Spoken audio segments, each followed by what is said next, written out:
علاج نبوی سائنسی طریقوں کے عین مطابق۔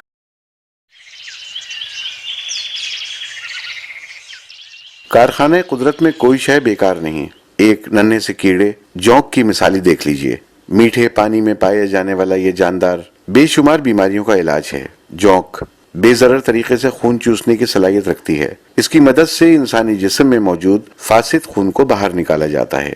اس حقیقت کو فراموش نہیں کیا جا سکتا کہ جب بھی طب کا ذکر آتا ہے تو ذہن خود بخود طب نبوی صلی اللہ علیہ وآلہ وسلم کی طرف جاتا ہے۔ طب نبوی کی اہمیت بھی اپنی جگہ خود ایک حقیقت ہے، اور اگر کوئی ماہر اس طریقے سے علاج کر رہا ہے تو یقیناً نتائج بہت اچھے سامنے آتے ہیں، کیونکہ بہت سی احادیث کو آج کی سائنس 100% درست ثابت کرتی چلی جا رہی ہے کہ نبی اکرم صلی اللہ علیہ وآلہ وسلم جو علاج اور طریقہ اپنی احادیث کے ذریعے بتا چکے ہیں وہ حرف بحرف سائنسی بنیادوں پر کام کرتے ہوئے انسان کو بیماری سے نجات دیتی ہیں۔ آج ہم طب نبوی کے جس طریقہ علاج کے بارے میں جانیں گے وہ ہے حجامہ۔ حجامہ کیا ہے؟ یہ ایسا علاج ہے جس کی طبی اہمیت سے انکار ممکن نہیں، بلکہ دور جدید میں سائنسی لحاظ سے بھی اسے مفید قرار دیا گیا ہے۔ حجامہ آپ صلی اللہ علیہ وآلہ وسلم کی سنت اور ایک بہترین علاج ہے۔ رسول اللہ صلی اللہ علیہ وآلہ وسلم نے خود حجامہ لگوایا اور دوسروں کو ترغیب دی۔ رسول اللہ صلی اللہ علیہ وسلم نے فرمایا ان افضل ما تداویتم به الحجامہ، تمہارے علاجوں میں بہترین علاج، سب سے اچھا علاج وہ حجامہ کا علاج ہے۔ حجامہ کے ذریعے فاسد و خراب خون نکالا جاتا ہے، جس سے وائرس، ٹاکسن، فیبرن، ڈیڈ سیل، مختلف قسم کے جراثیم اور درد نکل جاتا ہے۔ جو ہم کھاتے ہیں، جو ہم پیتے ہیں، جیسے دودھ بھی پیا تو بھینس کو انجیکشن لگتا ہے، وہ دودھ کے ذریعے ہمارے جسم میں آ جاتا ہے ٹاکسک۔ اسٹیرائڈز دیتے ہیں چکن کو کہ وہ کم سے کم ٹائم میں زیادہ وزن اٹھا لے۔ سگریٹ اسموک ہے، ڈیزل فیومز ہیں، پیٹرول فیومز ہیں جو ہمارے سانس کے ذریعے اندر چلے جاتے ہیں، جو ہم کھاتے ہیں، جو ہم پیتے ہیں، ہر چیز میں ٹاکسن ہے۔ آپ کی اپنی باڈی ٹاکسن بناتی ہے، ہر نیگیٹو ایموشن جیسے کہ غصہ، فرسٹریشن، ٹینشن، پریشر، سٹریس، یہ ساری چیزیں ٹاکسنز بناتی ہیں۔ اور ہر ایلوپیتھک دوائی، آپ نے ڈاکٹر کی دوائی کھائی ہے، اس کے ٹاکسن آپ میں موجود ہیں۔ اب آپ کی باڈی بہت سارے ٹاکسنز واش آؤٹ کر دیتی ہے، لیکن بہت سارے جمع بھی ہو جاتے ہیں، اور جیسے جیسے آپ بڑے ہوتے چلے جاتے ہیں ویسے ویسے وہ جمع ہوتے جاتی ہے۔ اگر یہاں جمع ہو گئے تو آپ کے گھٹنے کام کرنا بند ہو جائیں گے، اگر یہاں جمع ہو جائے تو آپ کو سٹریس ہو جائے گا، یہاں پیچھے یہاں جمع ہو گئے تو گردے فیل ہونے کا اندیشہ ہے، یہاں جمع ہو گئے تو کولیسٹرول ہو جاتا ہے۔ تو ہر جگہ کے کو ریلیٹڈ پوائنٹس ہیں، تو جہاں جمع ہو جائیں گے وہ والا آرگن یا وہ والا جسم کا حصہ کمزور ہو اور فیل ہوتا چلا جائے گا۔ تو اللہ پاک کے فضل سے اور کرم سے حجامہ اتنی بہترین اور اتنی خوبصورت علاج ہے کہ یہ آپ کو یہ پرووائڈ کرتی ہے۔ خون کی گردش دوبارہ اپنی قدرتی حالت پر آ جاتی ہے، جبکہ حجامہ لگوانے سے کمزوری بھی نہیں ہوتی۔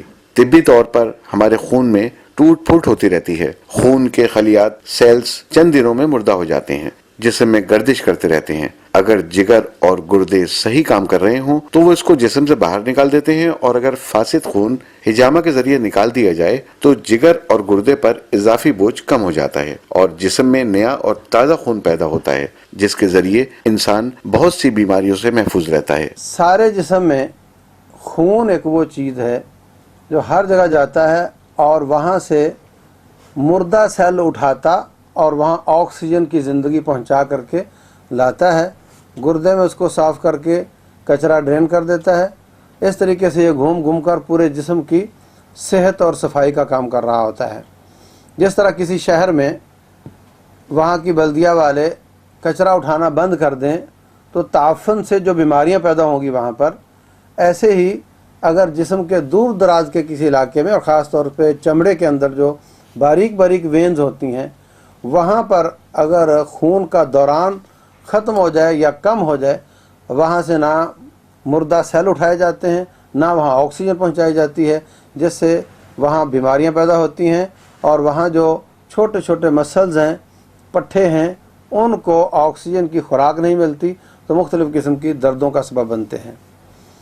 تو جب ٹریفک جام ہو جاتی ہے تو وہاں پر کپ لگا کر خون کو کھینچ کر کٹ لگا کر، اور وہ خون جو خون کی ٹریفک کو بند کرنے کا سبب بنا ہوا ہے اس کو نکال کر پھینک دیا جاتا ہے اور وہ خون کا دوران چلنا شروع ہو جاتا ہے، آکسیجن فراہم ہونے لگ جاتی ہے، جبکہ اسے لگوانے میں کوئی مضر اثرات یعنی سائیڈ ایفیکٹس بھی نہیں ہیں۔ ہجامہ یا کپ تھراپی کا تاریخی جائزہ۔ ہجامہ کوئی نیا علاج نہیں ہے بلکہ یہ ایک قدیم و مفید علاج ہے۔ آپ صلی اللہ علیہ وآلہ وسلم کی بعثت سے کافی سال قبل تقریباً دنیا کے ہر کونے پر موجود تھا اور عرب میں ہجامہ لگوانے کا بہت رواج تھا۔ یہ طریقہ علاج عہد نبوت سے بھی کئی سو سال پرانا اور اس وقت سے کامیاب طریقے سے چلا آ رہا ہے۔ ہجامہ کی ابتدا طب کی تاریخی کتب میں 5500 سال قبل مصر سے جوڑی جاتی ہے، جس میں مخصوص جانوروں کے سینگوں کو فاسد خون جمع کرنے کے برتن کے طور پر استعمال کیا جاتا تھا، جس کے باعث اسے سینگی لگوانے کا نام دیا گیا ہے، جبکہ اس کا نام علاج بالقرن یعنی ہارن تھراپی رکھا گیا تھا۔ مختلف قوموں میں ہزاروں سال سے لوگ اس کے ذریعے بہت سی بیماریوں کا علاج کرتے تھے۔ ہجامہ کی مختلف تصاویر اور علامات قدیم مصریوں کے دربار میں پائی جاتی تھیں۔ وہ مختلف طریقوں سے علاج ہجامہ کرتے تھے۔ رومی، جرمنی اور یونانی لوگ شیشے کے گلاس کے ذریعے علاج کرتے تھے اور ہندوستان کے لوگ جونک کے کیڑے کے ذریعے علاج کرتے، مگر اس طریقہ علاج کو جہالت کی دنیا میں روشنی بن کر نمودار ہونے والے رحمت للعالمین صلی اللہ علیہ وآلہ وسلم نے پسندیدگی کا درجہ دے کر بام عروج پر پہنچا دیا اور ہجامہ یا پچھنے لگوانے کے نام سے اسے منفرد شناخت عطا کر دی۔ اس حقیقت سے بھی انکار نہیں کہ یہ طریقہ علاج تحفہ معراج ہے، کیونکہ معراج کے موقع پر حضرت محمد مصطفیٰ صلی اللہ علیہ وآلہ وسلم کو نماز کے ساتھ ساتھ ہجامہ کی بھی تلقین کی گئی۔ رسول اللہ صلی اللہ علیہ وسلم فرماتے ہیں میں معراج پر گیا تو ہر آسمان پر فرشتے ملتے تھے، تو مجھے یہ نصیحت کرتے تھے کہ مر امتک بالحجامہ، اپنی امت کو حکم دو کہ وہ ہجامہ کروایا کریں۔ اب یہ طریقہ علاج دنیا بھر کے بڑے ممالک میں رائج ہو چکا ہے۔ کپ تھراپی کی تعلیم کہاں اور کیسے؟ ہجامہ چونکہ قدیم علاج ہے اور یہ گرم و سرد دونوں علاقوں میں مفید ہے۔ چین کا یہ قومی علاج ہے اور وہاں پورے ملک میں کیا جاتا ہے۔ عرب ممالک کے علاوہ جنوب مشرقی ایشیا کے ملکوں میں بھی عام ہے۔ امریکہ اور یورپ کی یونیورسٹیوں میں ان طلبہ کو جو کہ متبادل طب پڑھ رہے ہیں وہ ہجامہ یا کپ تھراپی پڑھایا اور سکھایا جاتا ہے۔ آکسفورڈ اور کیمبرج یونیورسٹی میں سن 1512 عیسوی سے 1940 تک باقاعدہ اسے پڑھایا جاتا رہا ہے، مگر پھر مخصوص ذہنیت کے لوگوں نے اسے اسلامی وحشیانہ طریقہ علاج قرار دے کر اس کی تعلیم ترک کر دی۔ لیکن پھر چند سال بعد لندن میں میڈیکل پروفیشنلز نے ایک متبادل علاج اور تھراپی کے بڑھتے ہوئے رجحان کو دیکھتے ہوئے سن 2008 میں برٹش کپنگ سوسائٹی کے نام سے ادارہ بنایا، جنہوں نے پہلے 2005 میں ہجامہ پر کامیاب تحقیق کے بعد اس کے علاج سے کافی لوگوں کو فائدہ پہنچایا۔ اب کپنگ سوسائٹی کے زیر اہتمام ہر دوسرے مہینے ترکی، انگلینڈ اور سعودی عرب کے تربیتی ورکشاپ باقاعدگی سے منعقد ہوتے رہتے ہیں۔ پاکستان کے مختلف شہروں میں بھی مخصوص ماہرین اور ڈاکٹرز ہیں جو اپنے طور پر اس علم کو آگے بڑھا رہے ہیں۔ میں نے ہسٹری آف ہجامہ لکھا، پروسیجر لکھا، اس کے بعد میں نے اپنے پیشنٹس کا دیکھا رسپانس کیا ہے کیا نہیں ہے، وہ میں نے سارا ایکیومولیٹ کیا۔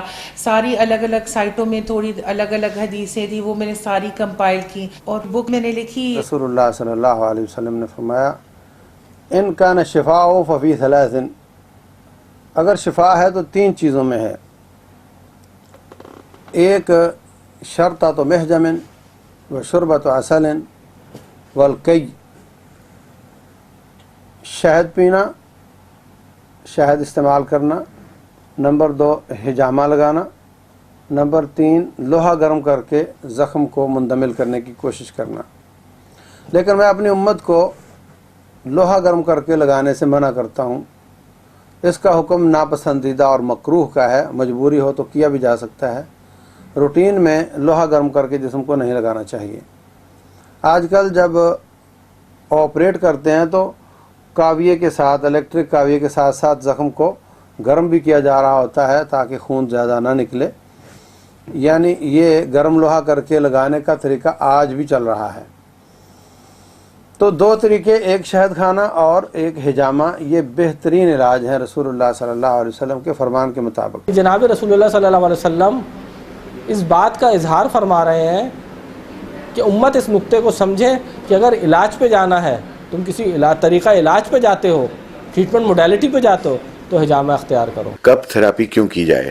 انسانی عادت ہے کہ کوئی بھی کام کرنے سے پہلے یہ ضرور سوچتا ہے کہ اس میں میرا فائدہ کیا ہے. اسی طرح یہ سوال اہم ہے کہ کب تھراپی کا فائدہ کیا ہوگا اور کیوں کی جائے. چلتے اچانک میری پیٹھ میں اتنی شدت کی تکلیف ہوئی کہ مجھے بیچ مال میں بیٹھ جانا پڑا. اب مجھے امبیرسمنٹ بھی ہوئی کہ یہ مجھ سے کھڑا نہیں ہوا جا رہا, اتنی تکلیف ہو رہی ہے. میں نے حجامے لگوائے, اس کے بعد مجھے بہت فائدہ ہوا. میری تکلیف کا ٹائم جو ہے وہ کم سے کم ہوتا گیا, اور اب تو ماشاءاللہ 4.25 سال سے مجھے کبھی تکلیف سے کبھی نہیں ہوتی, نہ مجھے کبھی بیٹھنا پڑتا ہے تکلیف سے. میں بالکل ماشاءاللہ الحمدللہ بالکل پین فری ہو گئی ہے. اللہ کا کرم ہے, یہ اللہ کی رحمت ہے میرے اوپر.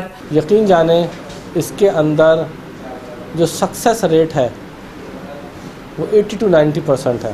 ہم اس علاج کو علم کے ذریعے کرتے ہیں, لیکن علم کی بنیاد پہ نہیں کرتے, عقیدے کی بنیاد پہ کرتے ہیں. چونکہ صحت کا معاملہ ہے تو سوال انتہائی اہمیت اختیار کر جاتا ہے. تو اس کے جواب میں کچھ عام فائدے یہ ہیں کہ اس طریقہ علاج سے خون صاف ہو جاتا ہے, شریانوں پر اچھا اثر پڑتا ہے, پٹھوں کے اکڑاؤ کو ختم کرنے کے لیے مفید ہے, درد گردہ, دمہ اور پھیپھڑوں کے امراض اور دل کے لیے مفید ہے, سر درد, درد شقیقہ اور دانتوں کے درد کو آرام دیتا ہے, آنکھوں کی بیماریوں میں مفید ہے, فشار خون میں آرام پہنچاتا ہے, کندھوں, سینہ, پیٹ کے درد میں مفید ہے, کاہلی, سستی اور زیادہ نیند آنے کی بیماریوں میں مفید ہے, ناسور, کیل مہاسوں اور خارش میں مفید ہے, زہر خوارنی میں مفید ہے, مواد بھرے زخموں کے لیے مفید ہے, الرجی میں مفید ہے, رحم کی بیماریوں اور ماہواری کے لیے مفید ہے. جو لیڈیز ہیں جن کو سروائکل پرابلم ہے, اسپونڈلائٹس ہے, فروزن شولڈر ہے, لوور بیک پین ہے, شیاٹیکا پین ہے, آرتھرائٹس کی وجہ سے گھٹنے نہیں چل رہے, یہ اس میں جو حجامے کا رزلٹ ہے وہ ڈرامیٹک ہے. تقریباً 5-6 سال پہلے میرے جوائنٹس میں بہت تکلیف تھی. گھٹنوں کی حالت یہ اب ہو گئی تھی, چونکہ ویٹ بڑھتا جا رہا تھا, ویٹ کم کرنے کے لیے دوڑنا بھاگنا یہ سب پاپڑ بیل رہی تھی, لیکن فائدہ یوں نہیں ہو پا رہا تھا کہ میرے ہڈیاں کمزور ہوتی جا رہی تھیں. پھر میری چھوٹی بہن ہے جسے حجامہ کے بارے میں کافی معلومات تھی, پھر انہوں نے مجھے میرے حجامہ کیا. الحمدللہ میرے حجامہ کرنے سے میرے جوائنٹس میں کافی تقویت مجھے ملی, اور میں چلنا پھرنا میرا کافی بہتر ہو گیا. میں زمین پہ بالکل نہیں بیٹھ سکتی تھی, اب الحمدللہ میں کھانا بیٹھ کے زمین پہ کھاتی ہوں. سیڑھیاں میں بالکل نہیں چل سکتی تھی, الحمدللہ اب میں سیڑھیاں بھی چڑھ لیتی ہوں. پلس یہ مجھ میں کافی توانائی سی محسوس ہونے لگی. لوگ دوائیوں اور گولیوں کو زیادہ ریفر کرتے ہیں, تو مجھے چونکہ حجامہ سے اتنا فائدہ ہوا ہے کہ میں سمجھتی ہوں کہ لوگ جو دوائیوں کے پیچھے بھاگتے ہیں وہ اپنے ویسٹ آف منی بھی ہیں اور ویسٹ آف ٹائم بھی ہے. تو بجائے دوائیوں کے, چونکہ میں نے خود اپنے اوپر حجامہ آزمایا ہے اور مجھے کافی ریلیف ملا ہے اس حجامے کے توسط سے. چونکہ میرے گھٹنوں میں درد تھا, میں چل نہیں سکتی تھی, مجھے بہت سی تکلیفیں تھیں, اور حجامہ صرف ایک بیماری کے نظریے سے میں نے کیا ہے, اور مجھے جو افادیت ملی ہے, جو مجھے فائدہ ہوا ہے, وہ مجھے کئی بیماریوں کو محسوس ہوا ہے. گھٹیا اور عرق النساء میں مفید ہے. جسم کے کسی حصے میں درد ہو تو اس جگہ لگانے سے فائدہ ہوتا ہے. بہت زیادہ میرے سر میں درد رہنے لگا تھا, اور میرا جو ہے نا وہ بلڈ جب جو ہے نا وہ زمین پہ میں پاؤں رکھتی تھی تو مطلب مجھے کرنٹ سا محسوس ہوتا تھا. میرا ہاضمہ بھی خراب ہو گیا تھا, خارش کا بھی میرا بہت مسئلہ تھا. حکمت سے مجھے تھوڑا بہت فائدہ ہوا تھا, لیکن مکمل طور پہ میں ٹھیک نہیں ہو پائی تھی نا, اور سوجن بھی بہت رہتی تھی. پھر مجھے حجامہ کے بارے میں علم ہوا کہ اس طریقے سے علاج ہوتا ہے, خاتون ہیں جو وہ کرتی ہیں. پھر میں نے اس کی معلومات کی, اسی طریقے سے میں نے جو ہے نا وہ اپنا علاج پہ شروع کیا آہستہ آہستہ, تو مجھے بہت فرق پڑا نا.